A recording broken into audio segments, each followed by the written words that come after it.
Yep. Okay. Let's go ahead and let me review briefly what we went over last week, and then we're going to start on verses 5 through 10. We talked here in the first part of Zechariah 10. He says, ask rain from the Lord at the time of the spring rain. The Lord who makes the storm clouds, He will give them showers of rain, vegetation in the field of each man. So we talked about this idea of rain. And of course, we looked at the reality of rain in Israel. Indeed, there is a spring rain season, which is the rain of the germination of seeds, the planting. And then there is a rain season in Israel of the fall, which is just prior to the actual harvest time in approximately October or so. So, from a climate standpoint, of course, there are indeed two rains, but there's a spiritual application to these rains also. We're not going to look at all these verses again because we went over them last week, but in Joel 2 it speaks about these early and late rains. In Hosea 6:3, again. In Hosea 10:12. In James, and I think it's interesting that James picks up this theme, and he tells us, as a good student of the Word, good Jewish boy, that there is a prophetic application. And that is in James 5, he says, be patient, therefore, brethren, until the coming of the Lord. So we know that the time frame he's talking about. Behold, the farmer waits for the precious produce of the soil, being patient about it, until it gets the early and late rains. So James applies this principle in Hosea and in Joel 2, the coming of the Lord. Just like the early rain can be seen as His first coming, the late rain is seen as His second coming. Just like the giving of the Holy Spirit at Pentecost is the early rain, also the harvest in Revelation chapter 7, verses 9 through 10, can be seen as the late rain. Now, we also mentioned here, and we're not going to go into it in depth, but of course this verse talks about the teraphim. We talked about what the teraphim were. They were both household gods, and they were representatives of the right to property inheritance. And of course, we read in Genesis 31 about the story of Rachel, Leah, Jacob, and Laban, and how when Jacob took off with his family to leave Laban, all of a sudden, I think it was Rachel that managed to steal her father's teraphim, and so he comes after her.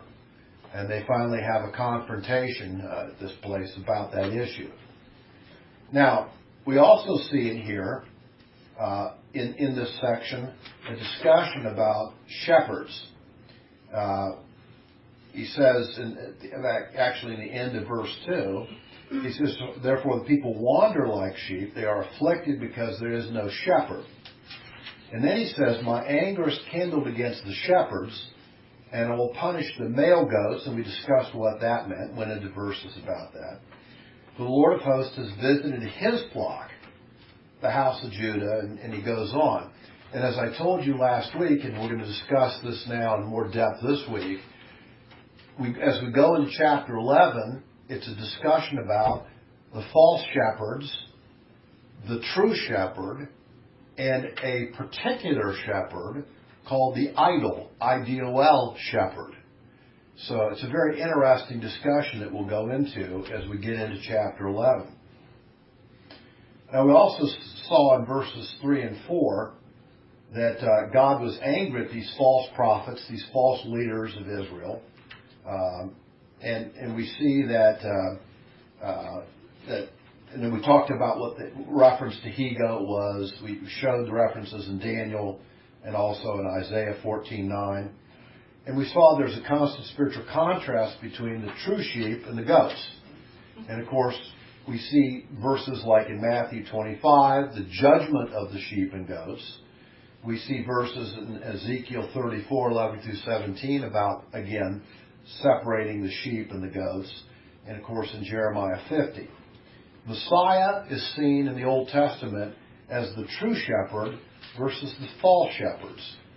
Of course, we have the beautiful 23rd Psalm, the Lord is my shepherd, the true shepherd, and about his ministry and taking care of the sheep and their needs.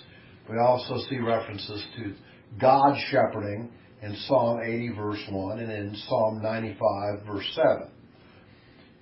We went on as we went through the verses and talked about these two other interesting things. We saw Messiah being called the cornerstone. And we looked at Isaiah 28. We looked at Exodus 17. We went to 1 Corinthians 10 and in Romans 9 and Ephesians 2:20. And finally in 1 Peter 2, 1 through 8, where we are called, he is the cornerstone. And of course we are the stones built on the cornerstone called the church, the ecclesia. We also see a reference in this, which is a very interesting reference. It's mentioned in the middle of verse 4. He says, from them the tent peg. And we go, what's the tent peg? And of course we went back then to Ezekiel 27:19 and looked in the tabernacle as it was set up. These tent pegs were secured to the outside because remember the tabernacle was a system, it was a tent. And of course it had an external wall. It was, I think, 8.5 or so, 9 feet tall. And it had poles periodically, and then it had guy ropes off of them. But the tent pegs, interestingly enough, had to be made of bronze. And of course we know from many images in the Old Testament, bronze represents the symbol of judgment. Okay? So here's the tent peg, and of course Jesus' judgment, that is, on the cross. We looked at Isaiah 22 and saw images there also. We looked even the story on Judges 4, 21 through 24 about the woman who took the tent peg and slew the general Sisera. Now, let's now go into verses 5 to 10. Let's start to read. Let me start here. He says, and they will be as mighty men, treading down the enemy in the mire of the streets of battle. And they will fight for the Lord, and will be with him. And he will be with them. And the riders on the horses will be put to shame.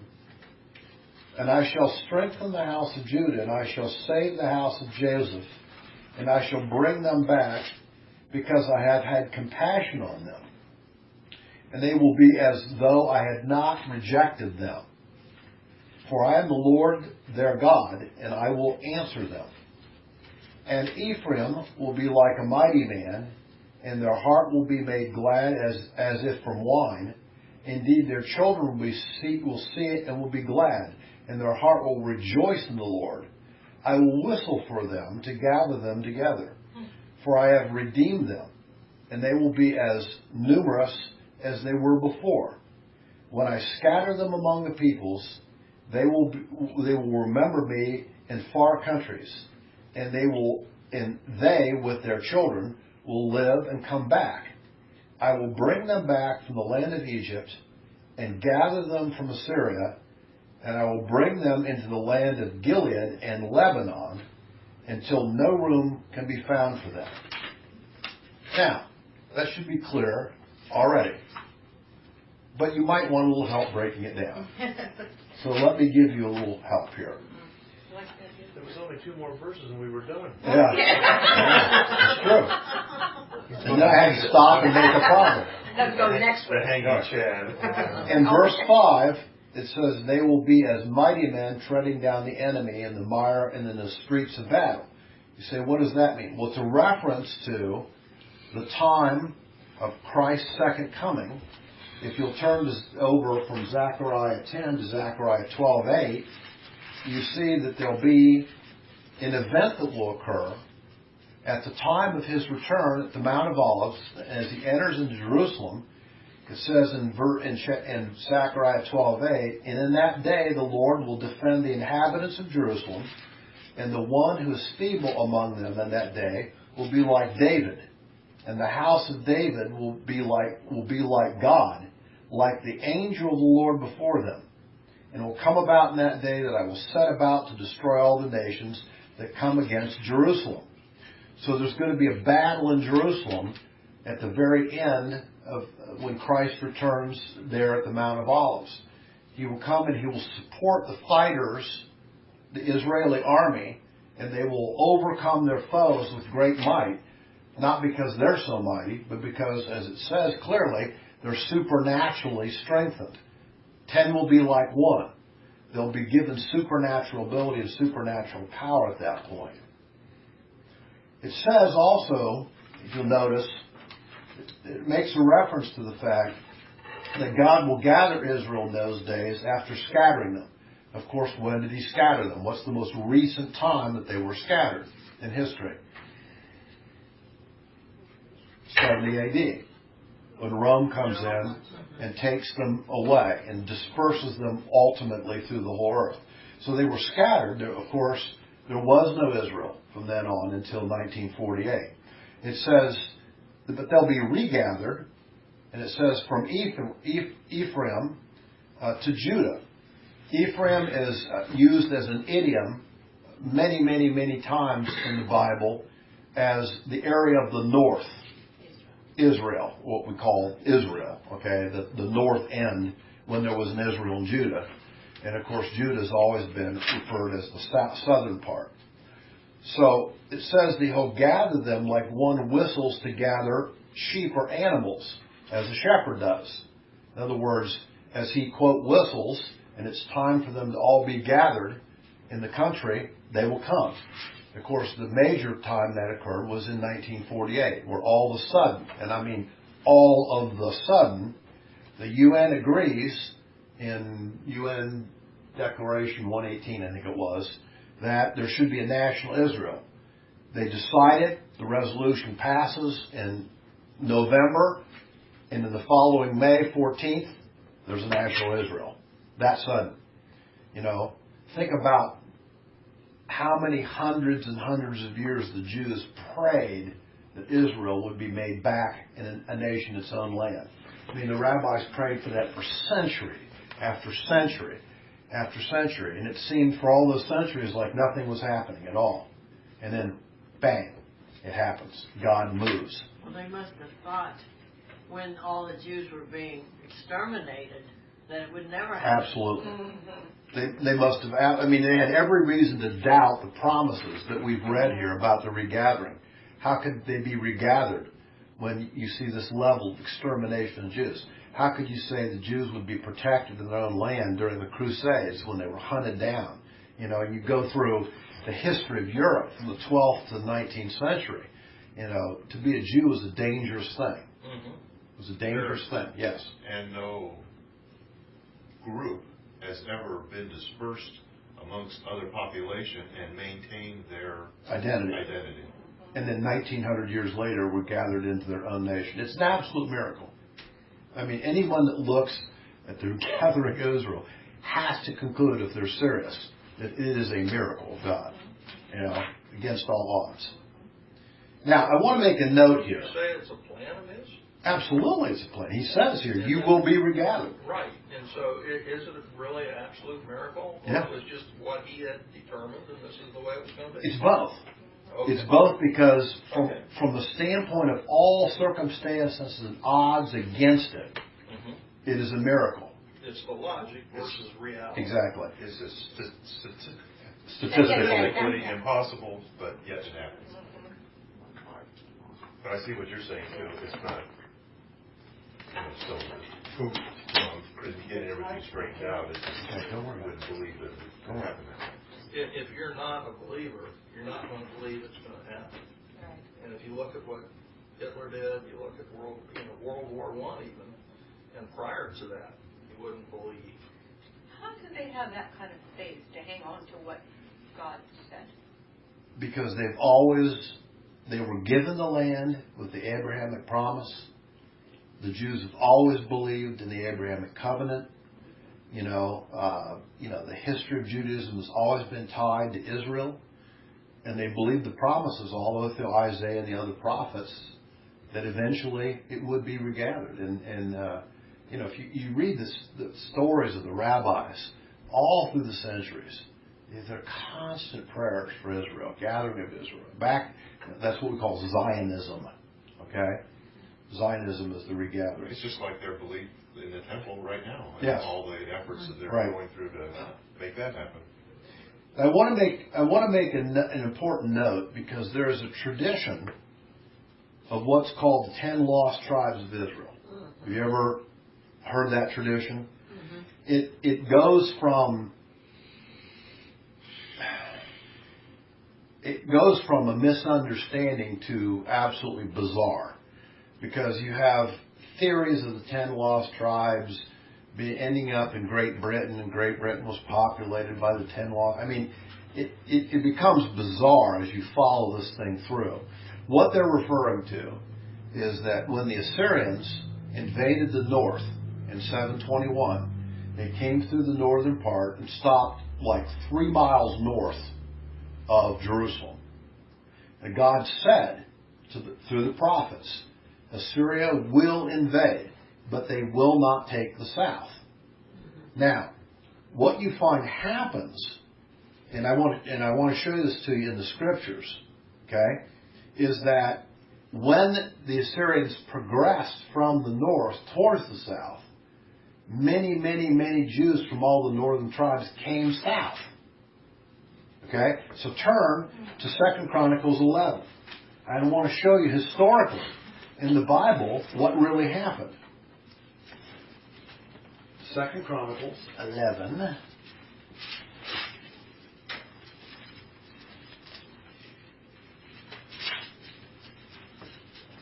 And we're going to start, I believe, in verse 1. Yes, let me read these verses. Now, remember, Israel was split into 2 parts. After Solomon dies, Israel's divided. Okay? Jeroboam claims the throne in the north. Rehoboam takes the throne in the south. Jeroboam is a maniac. Rehoboam is a true believer. Okay?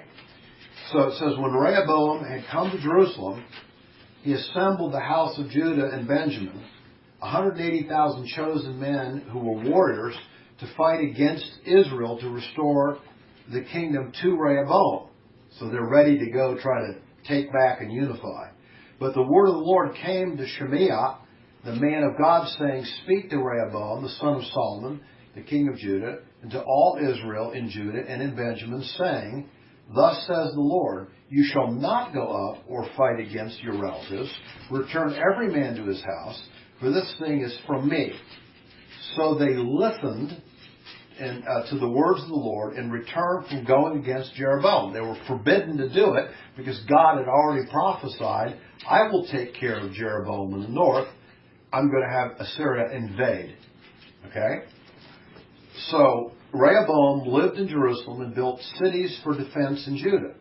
Thus he built Bethlehem, Etam, Tekoa, Bethsur. You can go through the cities, okay? And it says, which were fortified cities in Judah and in Benjamin. You understand why it says in Judah and Benjamin? Because there were 2 main tribes in the south, Judah and Benjamin. They were both located in the southern part of the country. He says he also strengthened the fortresses and put officers in them, and stores of food and oil and wine, and he put shields and spears in every city and strengthened them greatly. So he held Judah and Benjamin. Now, he says, moreover, the priests and the Levites who were, now listen, in all Israel stood with him from all their districts. For the Levites left their pasture lands and their property and came to Judah and to Jerusalem, for Jeroboam and his sons had excluded them from serving as priests to the Lord. There's 48 Levitical cities all around the country set up by Moses. Okay? He's saying that in the north, all kinds of Levites came from those cities, all of them that were up north, and came to Jerusalem and down south. Okay? So these scattered peoples now emigrate down into Judah in preparation. So they wouldn't be harmed? so they wouldn't be harmed, because God said, you're in the south, you're okay. You're in the north, you're not. And it says, and he set up priests of his own for high places, etc. This is talking about Jeroboam, who was evil. And it says, in those, verse 16, in those all, the tribes of Israel, who set their hearts on seeking the Lord God of Israel, followed them to Jerusalem to sacrifice to the Lord God of their fathers. So, there's 10 tribes in the north, but portions of those people, of those tribes, came south. There's, who knows, let's say 16 Levitical cities up north. I don't know, I'd have to count how many were up north, okay? Portions of those Levites came down south. So when the king of Assyria came in and conquered the north, he did deport a certain number of the Jews. But you understand, there were representatives of all the tribes in the south because they moved, you see? So they couldn't have been lost because a lot of them came south. Now, later on, starting in 606 BC, of course, Nebuchadnezzar comes in. And he has his first conquest of Jerusalem. And he takes away the first group of Jews to Babylon. Okay? It's representative of all the tribes, because they're all representatives down south. So they're taken away in 3 ways to Babylon. But remember, representatives of all of them with Cyrus come back. So you have a population of people even coming back during Zechariah's day, as we're studying, that represent all the different tribal groups. So they aren't lost. Some of them were deported. But many of them escaped to the south, therefore they escaped being dispersed. Make sense? Mm-hmm. Okay. Is this 10 lost tribes idea very common, or? It's fairly common if you read in the literature, and it gets bizarre in terms of all the things they say the 10 lost tribes became and did. Yes, Jack. I get confused. Jeroboam and Rehoboam, were they all sons of Solomon's wives? If I remember, I'd have to check, Jack, but I think Jeroboam was in Solomon's army. Right. He was not a relative of Solomon, but he took control of the north. Rehoboam was one of his sons. Okay, Yeah, he was not a relative. He was not of the kingly descent. So, I also want to note here, back to Zechariah 10, where he talks about, he says, I'll bring them back from the land of Egypt. He's talking about the regathering again of all Israel. Just like he brought them back from Egypt, he's going to bring them back. He'll gather them again from Assyria, even though they were dispersed by the Assyrians. He's going to bring them back. He says, I'll bring them into the land of Gilead and Lebanon. Now, the significance of that is this, and I probably should have had a map up, okay? I did last week, and I didn't turn it on, I don't think, but Gilead is way to the east of the Jordan River. Lebanon is on the coast of the Mediterranean. So what he's saying is, I'm going to gather them from the east side and from the west side. Okay? Broadly. Now, it brings up a very interesting issue here I want to look at. It brings up the scope of the territory of Israel. If you look at the scope of the territory given to Israel by God in the Abrahamic covenant, turn to Genesis 15, verse 18. I want you to see how big it is. Yeah. It's big. You had this a couple weeks ago, had it on a map, and Yeah, I know. really surprised me. Yeah, I think it was on the Is that the stick. one last time? Yeah, it was on the stick. Yeah, it is. You want to turn it on? Maybe we can look at it. But if you read, look at what God promises Abraham and his descendants in Genesis 15:18. On that day, the Lord made a covenant with Abraham, saying, to your descendants I have given this land from the river of Egypt, that's how far south it's supposed to go, okay, as far as the great river, the Euphrates. Now if you look, let's see if she'll get it up here.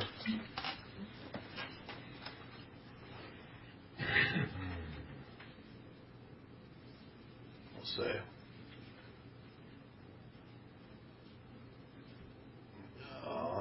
There we go. Nope. I have to kill me if I don't use the pointer. I'll use the pointer. Oh, and the end came off. I pull the end off every week, don't I? You need to glue that on I should there. glue it in there. I think it'd be a lot better to do that. So look, they come from See, winter is Okay. Abraham comes from right around here. He comes across this, what's called the Fertile Mesopotamia, or the Fertile Crescent. He stops for several years in Haran. Okay. We believe that Haran is named Haran because his uncle was named Haran. His uncle dies, we know, in Haran. Okay. Then he starts to come south, and he comes into this area. Okay. So what he's saying is, the land you have is from here, up by the Euphrates, all the way down here to the Nile. This is the land that God actually gave Israel in the Abrahamic covenant. Look how big it is compared to what it is now.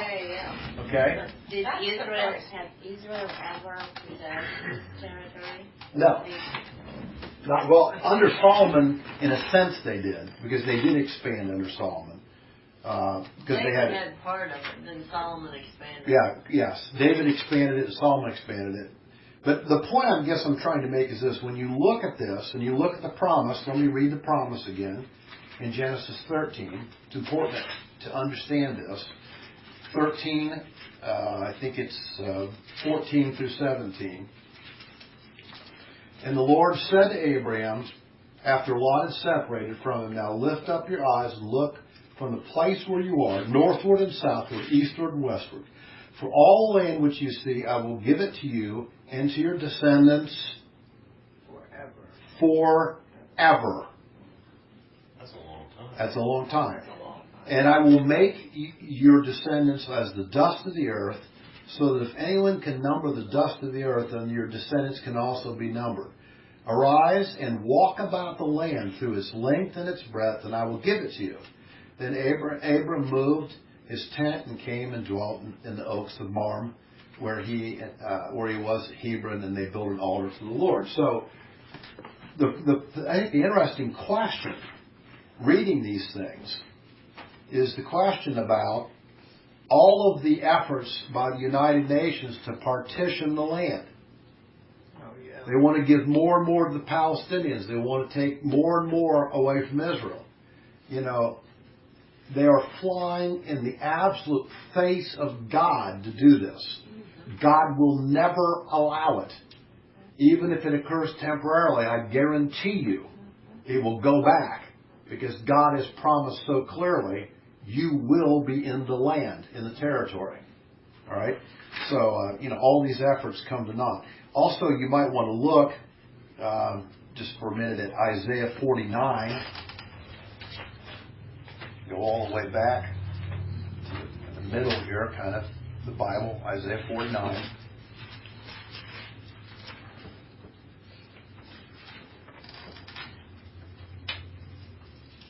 Starting in verse 18 of Isaiah 49. He says, lift up your eyes and look around. All of them gather together. They come to you. As I live, declares the Lord, you shall surely put on all of them as jewels and bind them on as a bride.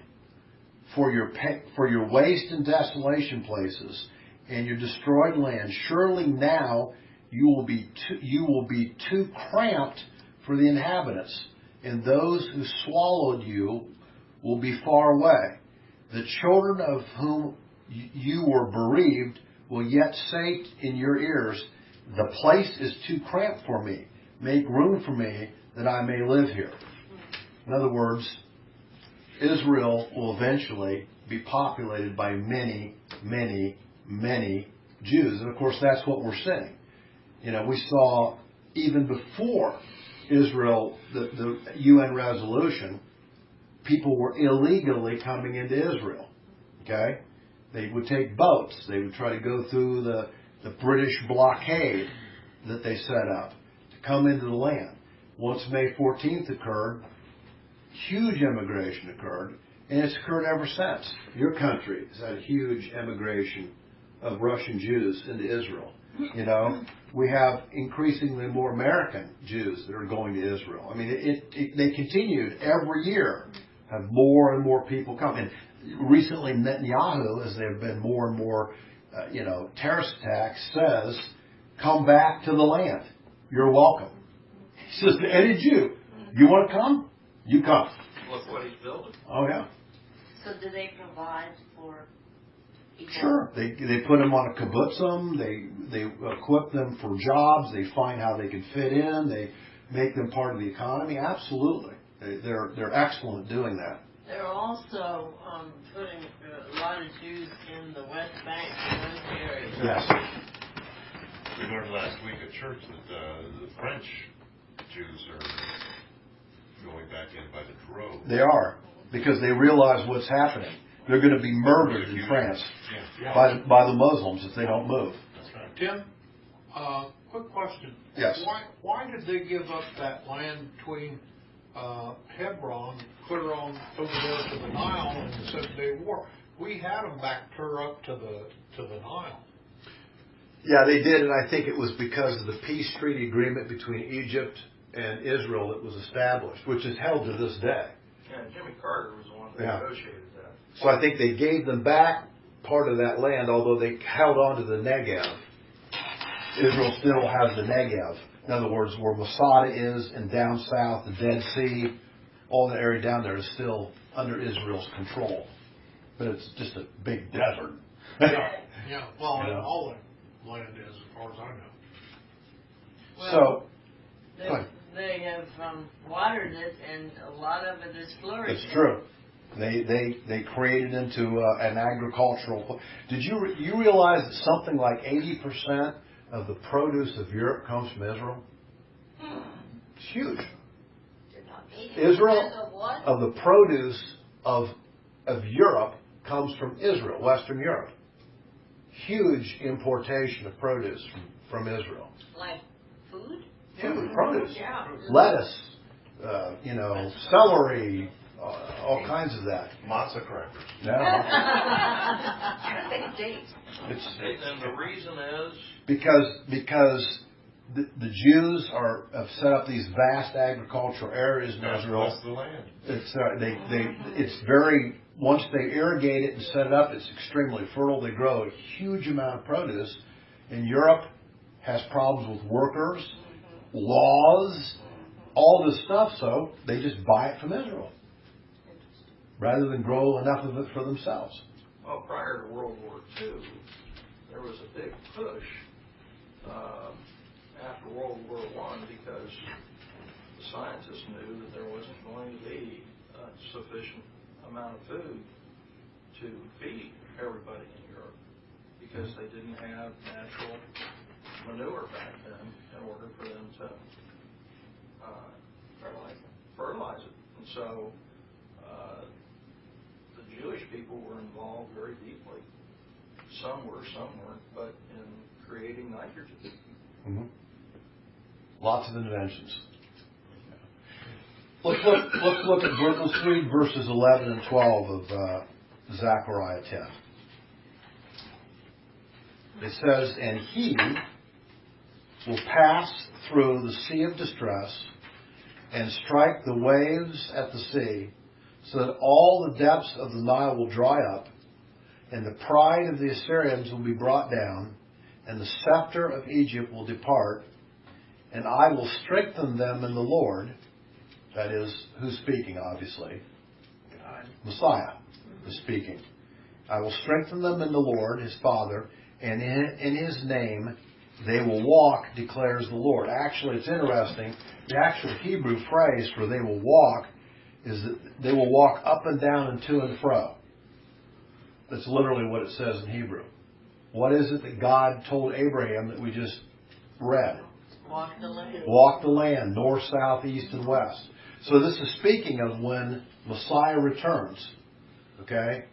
He will make certain that the land is fit and useful and available for the Jews. Of course, he's not going to prejudice himself against the Gentiles because they're included too at this point. But the Jews will prosper. You can't read the last 10 or 12, 15 verses of Isaiah without concluding at that time, during the millennial king, the Jews will prosper. Okay? Israel will be the center of the world geopolitically at that point. Jerusalem will be the capital at that point because Messiah will reign there. So, he's basically saying that he'll overcome these areas like he did leading them out of Egypt, like he did leading them through the Red Sea. The Nile will be easily forded, and the territory of the Assyrians, which would be north, will cause no problem for them. Turn to a very important passage. Turn back to the book of Isaiah. There's something said here that a lot of people overlook, and it's extremely important. Go to the 11th chapter of Isaiah. And we're going to start to look at verse 11. This is again a prophecy about the end of days. So, Isaiah chapter 11, verse 11 and following. He says, "Then it will happen on that day, the special day, that the Lord will again recover the second time with his hand the remnant of his people who will remain from Assyria, Egypt, Parthos, Cush, Elam, Shinar, Hamath." He's talking about the area near Damascus. He's talking about Babylon. He's talking about Central Africa, North Central Africa. He's talking about Northeast. He's talking about Egypt in the south, Assyria in the north. All these areas, he's going to gather the Jews from all these places where they've been dispersed. And notice the important thing here.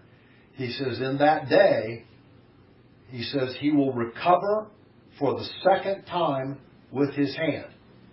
When did he recover the first time? The Jews. When was the first recovery? Yes. We just read it and studied it with Ezra and Nehemiah. The first recovery is from the Babylonian captivity. Okay? That's the first one. So when was the second one? 1948. The recovery of the Jews from being dispersed all over the world and brought back. Notice, there's no third. So it's an interesting element. Pardon? So they're going to stay. They're going to stay. It's an interesting aspect of understanding prophecy. Because if you say, well, how do you know we're in the end of the age somehow? One of the verses you could quote is this one. Once they're back in the land for the second time, then it ain't that far till the end. Okay? You don't know exactly how many years, certainly, but it's in that era. So we must be in that era, based on that. And then he goes on and says, verse 12, "And he will lift up a standard for the nations and will assemble the banished ones of Israel. He will gather the dispersed of Judah from the four corners of the earth." Again, May 1948. And he goes on and talks about the Lord will, make his way and make opportunity and bring them back and all these things. So it's a very interesting prophecy that gives us an idea about the end of the age. So the name and the power of Messiah will go all through Israel. And Israel will no longer be limited in terms of their land and their ability to have the life that God promised them. Okay? Now, back to Zechariah. What I want to do next, I thought about starting the 11th chapter. And let me give you an example. Let me read 4 or 5 verses of the 11th chapter. And I want to show you what I'm going to do and why. He says, "Open your doors, O Lebanon, that a fire may feed on your cedars. Wail, O cypress, for the cedar has fallen, because the glorious trees have been destroyed. Wail, O oaks of Bashan, for the impenetrable forest has come down. There is a sound of the shepherd's wail." Remember that, the shepherds. For their glory is ruined. There is a sound of the young lion's roar, for the pride of the Jordan is ruined. Thus says the Lord my God, pasture the flock doomed to slaughter. Those who buy them slay them and go unpunished. And each of those who sell them says, blessed be the Lord, for I have become rich. In other words, I'm screwing the people of Israel and not pasturing them, not feeding them, not leading them correctly, and I'm taking money from them and I'm enriching myself. The false shepherds he's talking about, okay? The false leaders. And their own shepherds have no pity on them. For I shall no longer have pity on the inhabitants of the land, declares the Lord. And he goes on. Now, so the point is, we're going to go into this discussion of the false shepherds versus the true shepherd versus this really odd shepherd towards the end of the chapter, which will be very interesting to go through in the last verses of chapter 11. Now, Is that the idol shepherd? the idol shepherd, correct. So I want you to look at something as a preparation, because I feel you need to understand kind of the meaning and flow of this before we get into it. So we're going to start with Leviticus 26.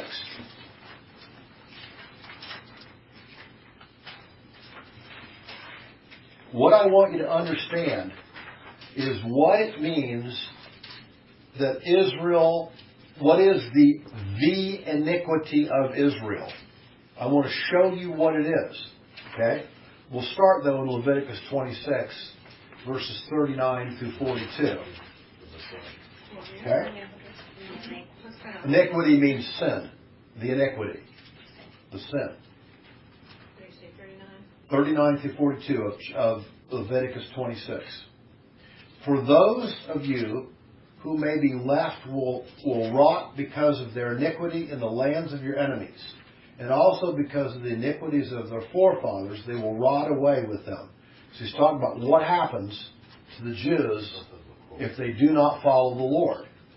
Verse 40, if they confess their iniquity, actually, the word is technically the iniquity, actually, and the iniquity of their forefathers, in their unfaithfulness which they committed against me, and also in their acting with hostility against me. Verse 41, I also was acting with hostility against them to bring them into the land of their enemies, or if their uncircumcised heart becomes humbled, so that they may make amends for their iniquity. Then I will remember my covenant with Jacob, and I will remember also my covenant with Isaac, and my covenant with Abraham as well, and I will remember the land. So he's saying, if they continue in their ways and this iniquity, they're going to end up being invaded and dispersed. That's what he's saying. That will be the penalty. Now let's go to Jeremiah chapter 3. So turn over to the prophets, back past Psalms, past Isaiah, to Jeremiah chapter 3. Jeremiah in chapter 3 says a very interesting thing in relationship to this idea of their iniquity.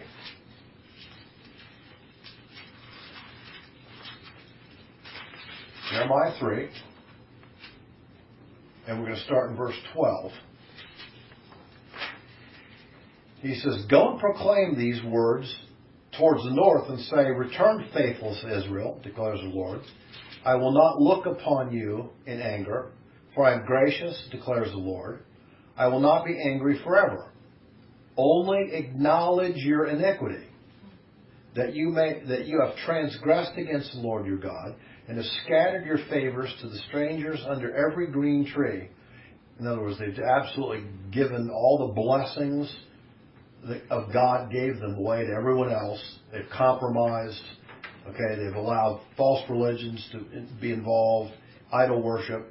Return, O faithful sons, declares the Lord, for I am a master to you, and I will take you, one from a city and two from a family, and I will bring you to Zion. So he's talking about a regathering. Okay, to Zion. Verse 15. Then I will give you, technically, it says, really the shepherd in Hebrew, and I will give you the shepherd after my own heart, who will feed you on the knowledge and understanding. So he's saying if you quit going your own way and respond to me, I will give you the shepherd. Okay? Now turn now to over further to the right from Jeremiah past Daniel to Hosea. And we're going to look at Hosea chapter 5 into chapter 6.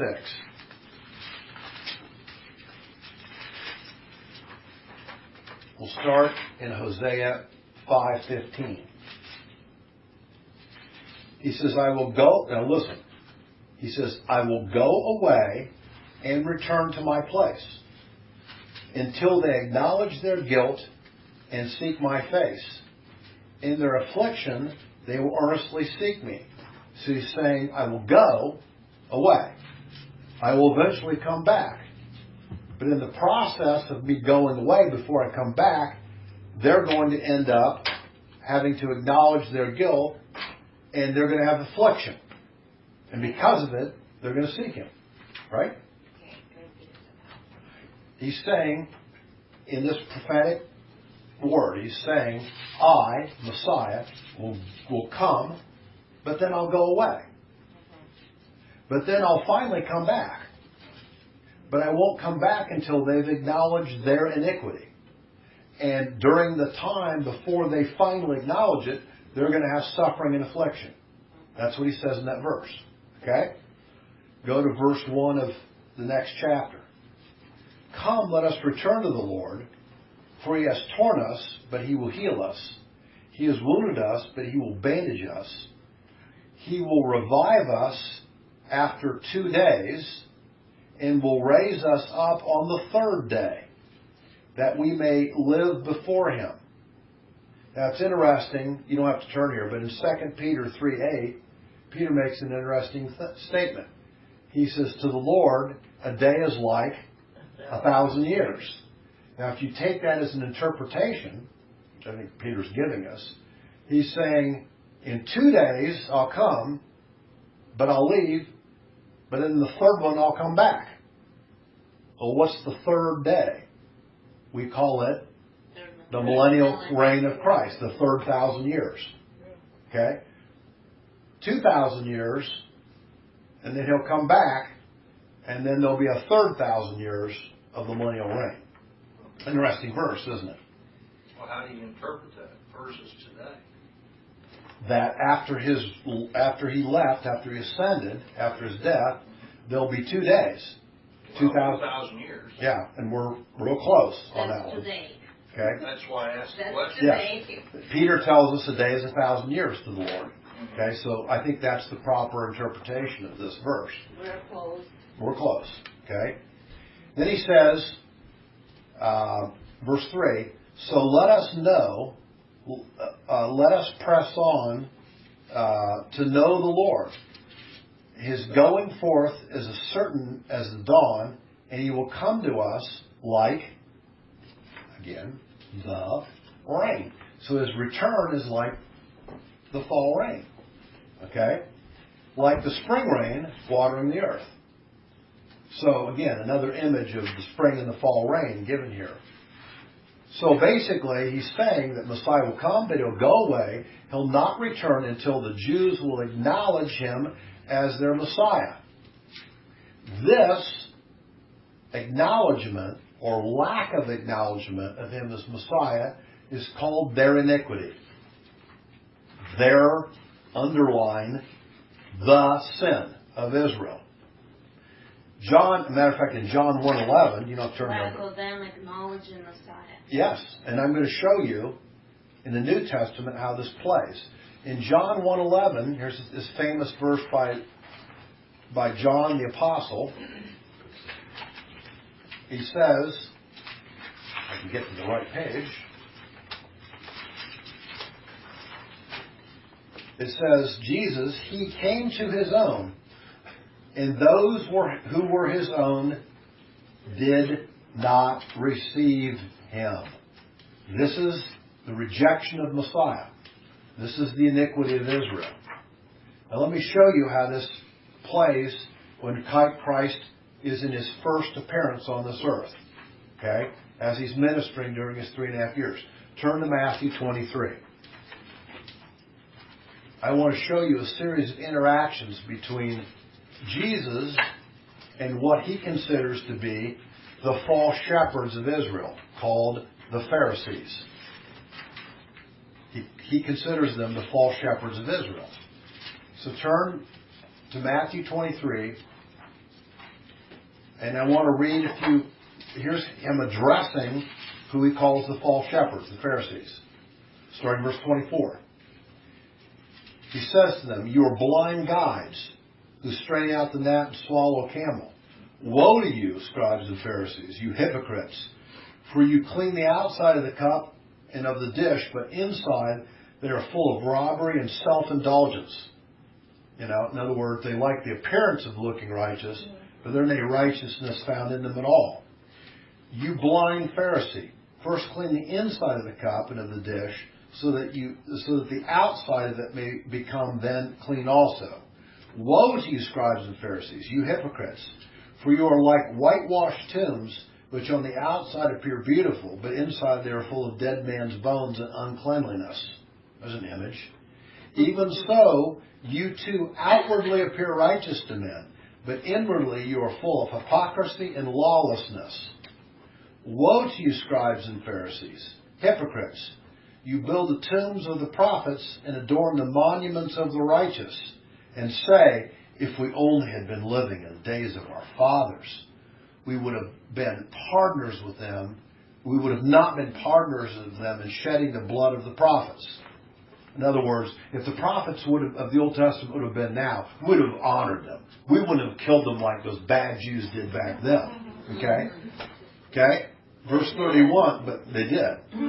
He says, "Consequently, you bear witness against yourselves that you are sons of those who murdered the prophets." In other words, you're the ancestors and you're doing the same thing. Okay? "Fill up then the measure of the guilt of your fathers. You serpents, you brood of vipers, how shall you escape the sentence of hell? Therefore, behold, I am sending you prophets and wise men and scribes. Some of them you will kill and crucify. Some of them you will scourge in your synagogues and persecute from city to city." In other words, he's really talking about the apostles. I'm going to send you more like the prophets, and you're going to kill them too. Okay? "That you may," verse 35, "that upon you may fall the guilt of all the righteous blood shed on the earth, from the blood of righteous Abel," that is, in the beginning in Genesis, first person who was subject to murder, "to the blood of Zechariah the son of Berechiah, whom you murdered between the temple and the altar." By the way, this is not Zechariah the writer. This is another Zechariah in 2 Chronicles. Okay?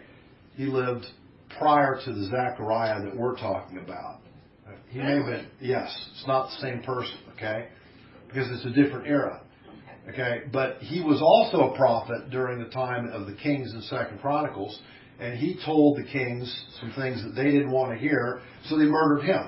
And of course, the significance is this. Genesis, the first book, this is where you find Abel. In the Hebrew Bible, the last book of the Hebrew Bible is not Malachi.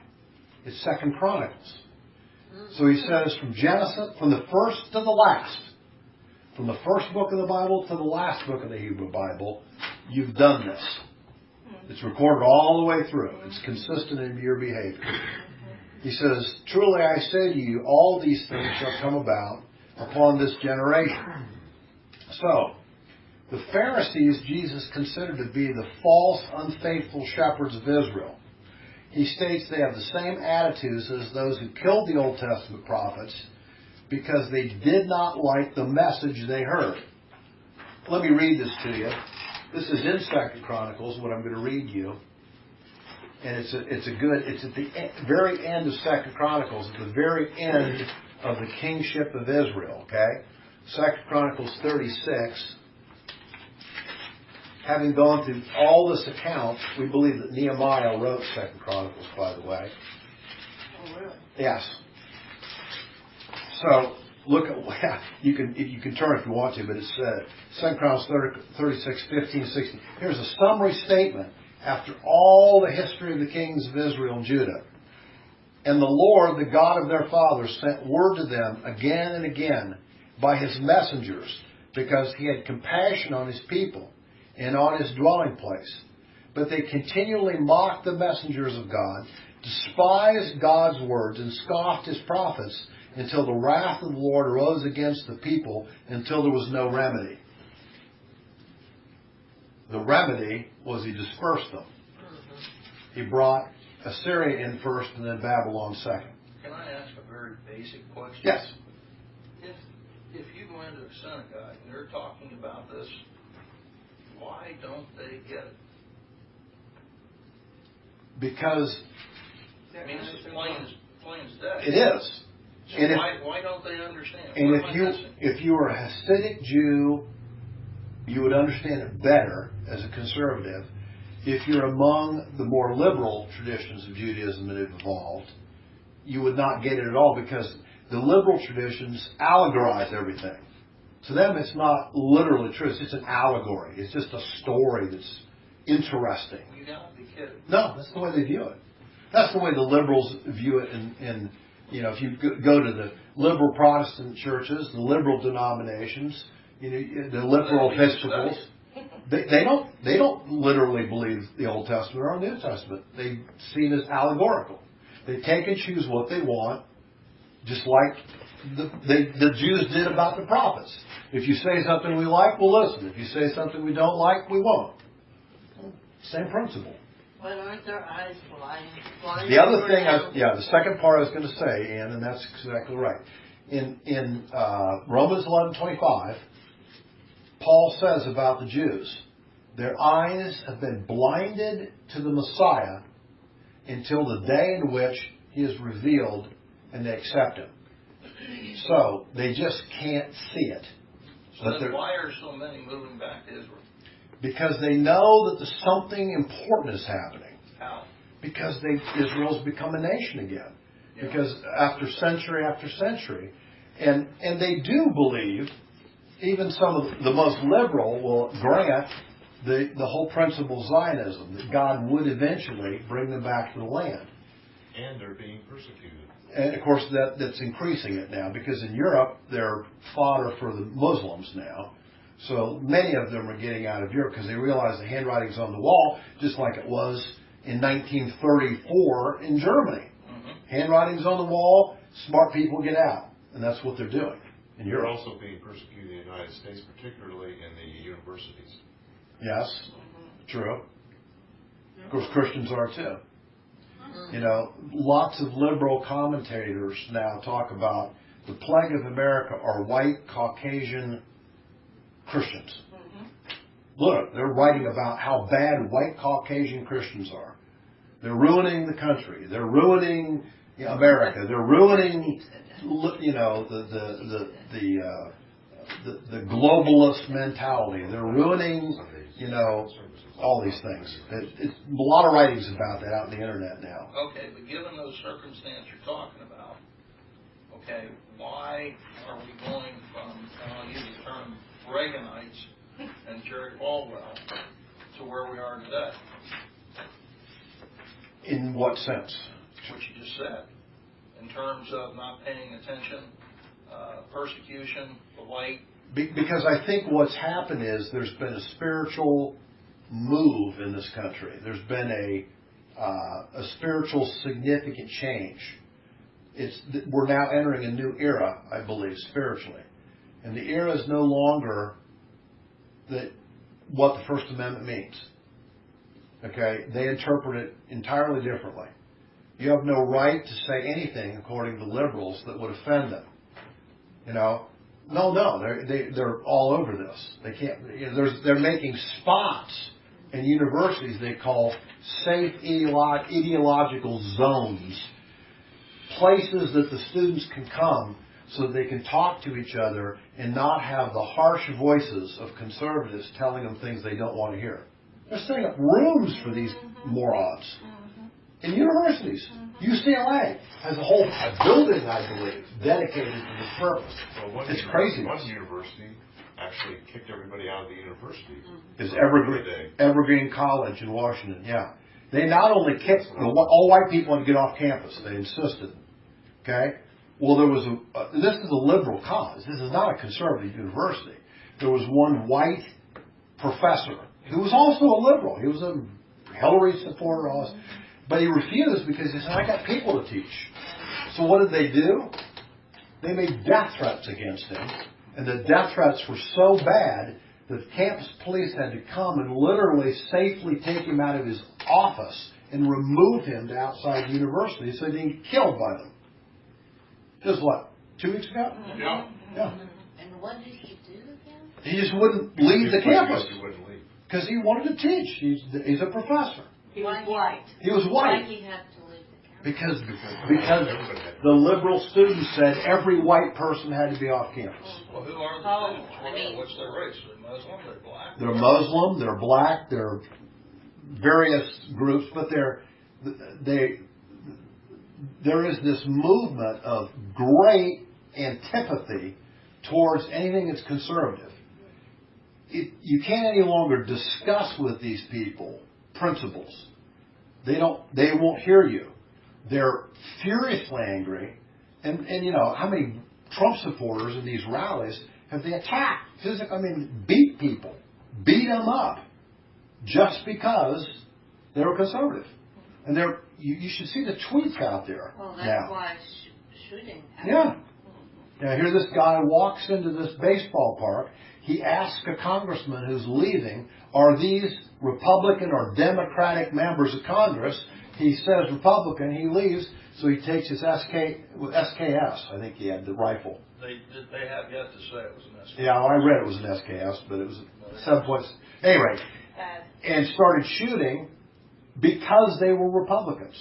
And they had his Facebook page, if you read it, where he went and said Trump is a traitor to the principle that we're trying to enact in this country, and he should die, and everyone supports him, and the Congress should die. So he goes and gets a rifle and starts shooting him. Well, he probably won't be justified. Well, he's dead. No, he is Oh, he's dead. dead. Yeah, they shot him, and he's dead. Yeah, who Think- shot him? The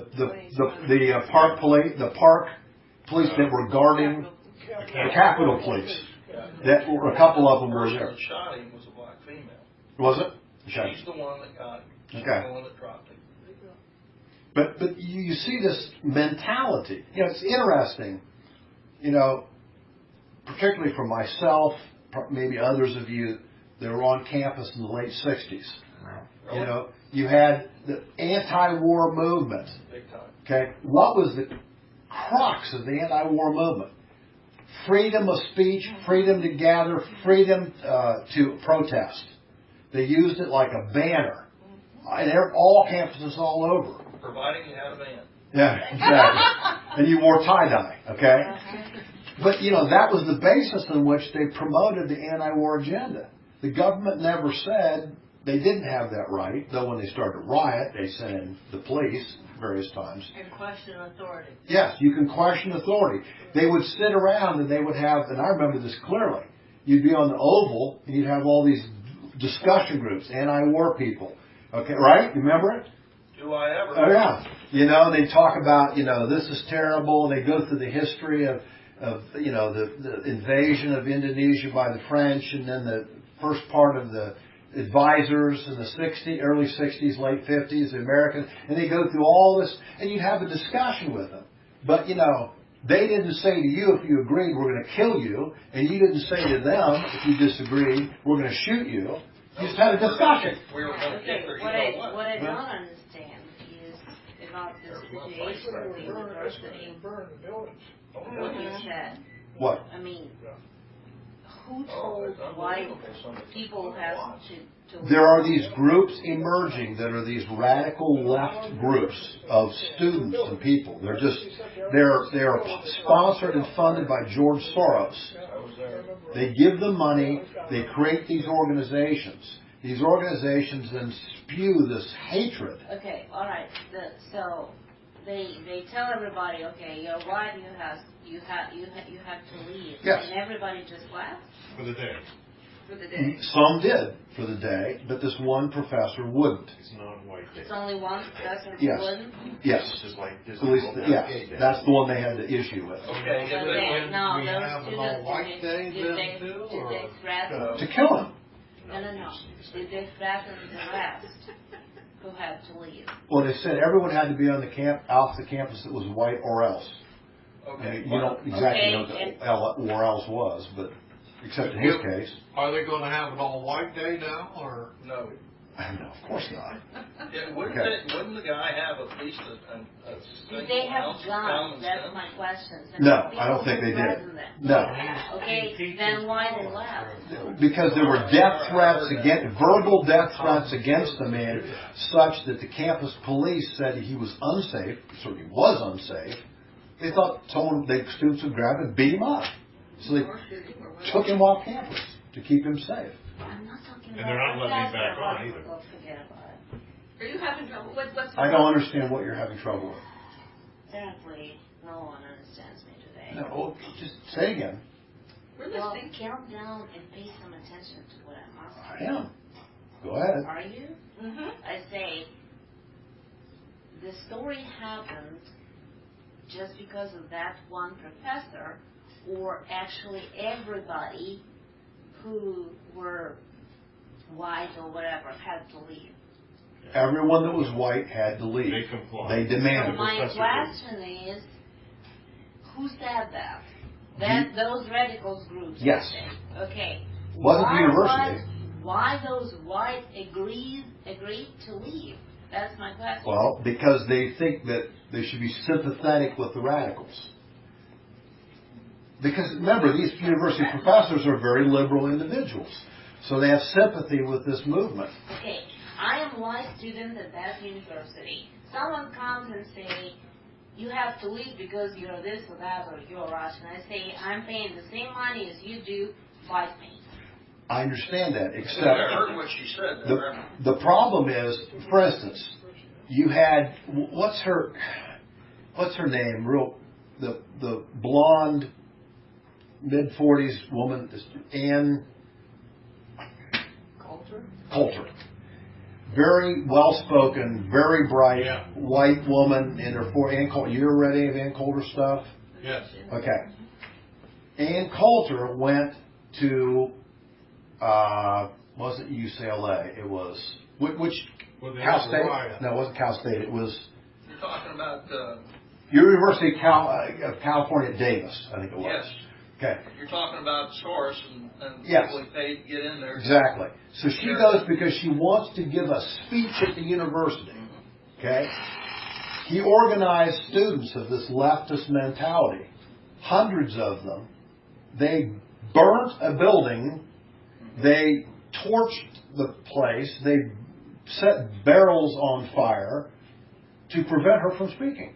You don't understand my point. My point is, if one part of students came and did some violence, why the other part of students, which is also like hundreds of people, would just do what they said? Because they're intimidated by the leftist students. They're intimidated by them. Are the whites in the minority there? No, I don't think in that university they are at all. They're the vast majority. It's a very liberal. But they would be liberal, not Liberal. conservative. So Very a lot liberal. of them were very sympathetic. Yeah. That's the problem. Thank So- you, Anne. I finally got this. I think I tried to say that. Okay, let's turn to Matthew 12. And let me finish this up.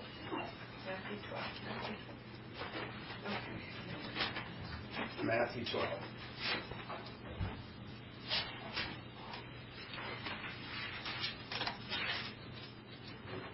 Okay. Now, remember what he just said to the Pharisees. I don't remember anymore. It was so long ago. I was going to say, where were you Okay. off? They were false shepherds. Yes. Yeah. All right, I got you. That whole thing Okay. you're doing tonight is the false shepherds and the. All right. Now, Matthew 12, starting verse 10. Behold, there was a man with a withered hand, and they questioned him, saying, is it lawful to heal him on the Sabbath? In order that they might accuse Christ. And he said to them, what man shall there be among you, who shall have one sheep, and if it falls into a pit on the Sabbath, will he not take hold of it and lift it out? Or how much more value then is a man than a sheep? So then, it is lawful to do good. Is it lawful to do good on the Sabbath? Then he said to the man, stretch out your hand. And he stretched it out, and it was restored to normal like the other hand. Verse 14. But the Pharisees went out and counseled together against him as to how they might destroy him. So the false shepherds now decide this guy's got to go. Okay? The leadership of Israel.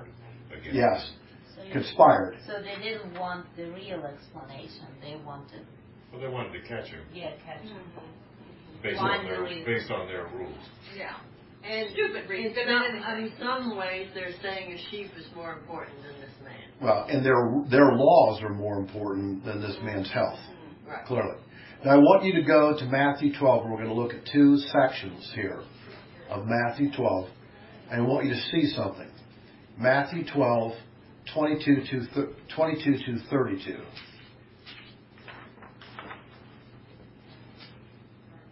Here's the next healing. Okay? Then there was brought to him a demon-possessed man who was blind and dumb. And he healed him, so that the dumb man spoke and saw. And all the multitudes were amazed, and began to say, this man cannot be the son of David, can he? In other words, Messiah. Okay? But when the Pharisees heard it, they said, this man casts out demons only by Beelzebul, the ruler of demons. And knowing their thoughts, he said to them, any kingdom divided against itself is laid waste, and any city or house divided against itself shall not stand. And if Satan casts out Satan, he is divided against himself. How then shall his kingdom stand? And if I by Beelzebul cast out demons, by who do your sons cast out demons? Consequently, they shall be your judges. But if I cast out demons by the Spirit of God, here's the key, then the kingdom of God has come upon you. He's saying to them, Messiah is here. That's what he's declaring to them. Okay? And he says, or how can anyone enter a strong man's house and carry off his property unless he first binds the strong man? And then he'll plunder his house. He who is not with me is against me. He who does not gather with me scatters. Therefore I say to you, now here's the key. Any sin and blasphemy said shall be forgiven men, but the blasphemy against the Holy Spirit shall not be forgiven. Whoever shall speak a word against the Son of Man himself, it shall be given. But whoever shall speak against the Holy Spirit, it shall not be forgiven, either in this age or in the age to come. So he's saying to the Pharisees, you are attributing my work and my miraculous power as Messiah to the work of Satan. You deny my Godship. You deny that I'm Messiah. And in doing so, you're absolutely in complete opposition to the plan of God. And if you don't repent, that will be the sin that will lead you into hell. So in the strongest terms, he's saying, look what your rejection of me is doing. Okay? Now, let's drop down to verse 38 of chapter 12.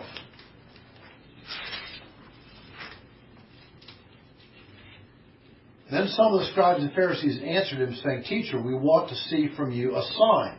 He just healed the man with the withered hand, and he just cast out the demon. So what do they say? Show us another one. Okay? Right? Verse 39, and he said to them, an evil and adulterous generation craves for a sign, and yet no sign shall be given to you, but rather the sign of Jonah the prophet. For just as Jonah was 3 days and 3 nights in the belly of the sea monster, so shall the Son of Man be 3 days and 3 nights in the heart of the earth, speaking of his death and what will occur for those 3 days before he resurrects, right? The men of Nineveh, now remember, the men of Nineveh are Assyrians, okay? They are Gentiles. They know nothing of God at all. The men of Nineveh shall stand up with this generation at the judgment and shall condemn it, because they repented at the preaching of Jonah, and behold, something greater than Jonah is here. Me, Messiah. Then he goes on to this other example. He says, the queen of the south, Queen of Sheba, shall rise up against this generation at the judgment and shall condemn it, because she came from the ends of the earth to hear the wisdom of Solomon, and behold, something far greater than Solomon is here.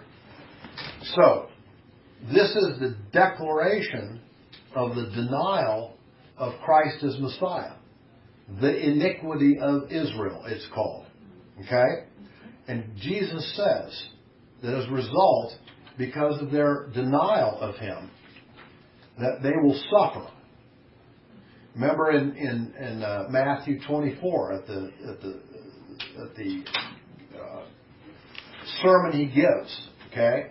He says to them about Jerusalem, Jerusalem, Jerusalem, who killed the prophets and so, I so much wanted you to gather you in other words, for you to accept me as Messiah. But you didn't, and therefore, desolation is in store for you.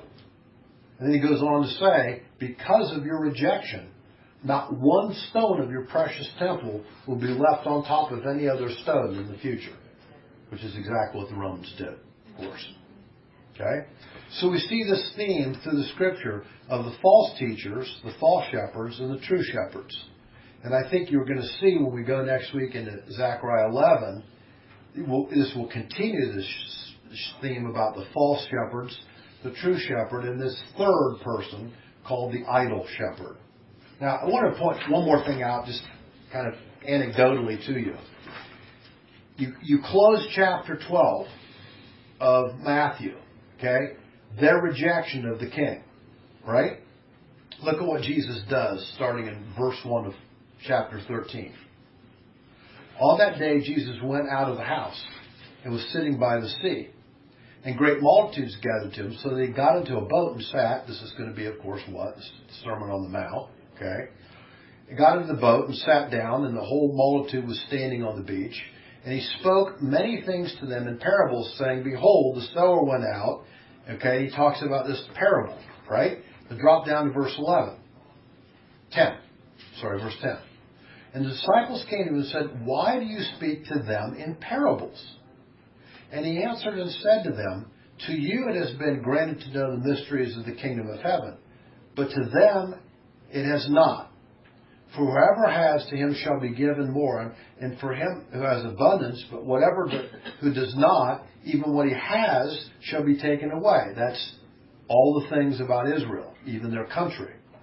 Therefore, verse 13, I speak to them in parables, because while seeing they do not see, and while hearing they do not hear, nor do they understand.